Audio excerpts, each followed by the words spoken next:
We're going to talk about something today, the real cost of a single, thoughtless moment. It's a story about a mistake that seemed like absolutely nothing at the time, but it ended up carrying a price that took years to pay. It's about how one tiny, careless decision can come back to haunt you when you least expect it. Okay, be honest with me. Have you ever been sitting there, bored out of your mind in class or while studying, and you just kind of doodled in the margins of a book that wasn't actually yours? Or how about this one? Maybe you took a pen or the pointy end of a compass and just carved your initials into a school desk. Thinking it was just a harmless bit of fun. No big deal. But did you ever stop and think, really think, about what happens after you get up and walk away? Who's the next person to sit at that desk? Who's the next person who really needs that book after you're done with it? Well, that's where our story begins. Let's meet a young man named Akash. Now, Akash was a smart student for sure, but well, like a lot of us, he could be a little careless. And his story kicks off in one of the quietest places you can imagine, the Central Library. So just picture it. Akash is sitting there, reading a rare, pretty valuable history book. The library is dead silent all around him. But as he's reading, he starts to get restless. You know that feeling, right? That boredom just starts to creep in? And in that one moment of boredom, this little chain reaction starts. First, the boredom hits. Then he takes out his pen. He starts scribbling all over the last page of this rare book. And then he sees a map, thinks he might need it for a project or something, and just rips it right out. And what's going through his head? Probably something like, who's gonna know? Look at this place. There are thousands of books here. And with that thought, he slides the damaged book right back onto the shelf and walks away. Doesn't give it a second thought.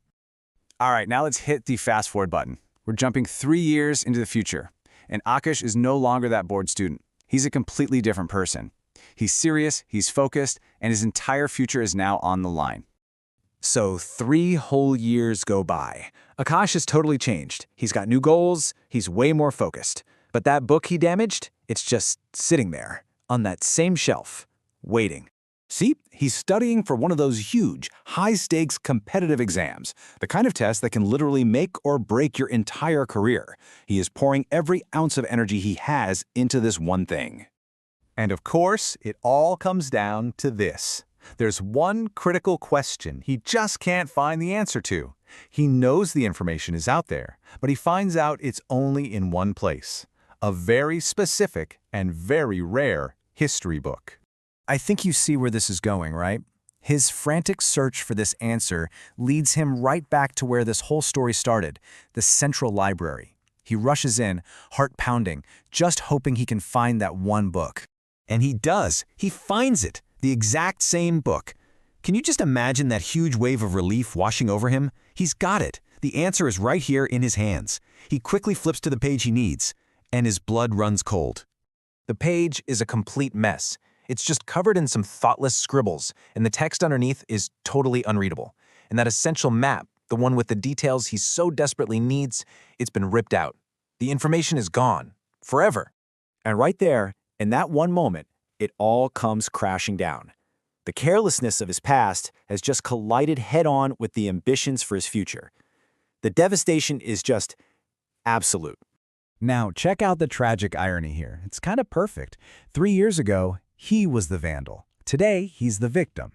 Back then, he was just a bored student killing time. Now, his entire future is on the line. And that book that meant nothing to him then, well, it means everything to him now. So here's the kicker. He became the victim of his own thoughtless act.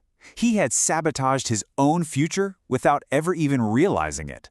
The one ignorant person left behind by the damaged book was him. Look, Akash's story is a powerful one, for sure, but it's not really just about him. It's about a much bigger idea, a kind of shared responsibility that all of us have. He must have remembered the words of the old librarian who told him once, "Son, these books are your trust. Today you read, tomorrow your younger brother will. If you ruin it, someone will remain ignorant." Akash just never in a million years thought that someone would be him. What he did wasn't cool or some act of rebellion. The source for the story actually calls it a kind of mental poverty.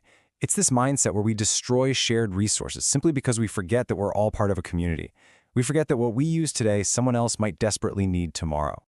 And that really gets to the core lesson. Every library book, every school desk, every shared resource, it's not just an object. It's a bridge, passed down from one student to the next, connecting all of us to a chance at a better future. So I'll leave you with this final thought. The next time you're sitting in a library or a classroom and you pick up a pen, just ask yourself, am I building a bridge right now or am I burning one down? What will you choose to leave behind for the person who comes after you? एक कदम विकसित भारत की ओर।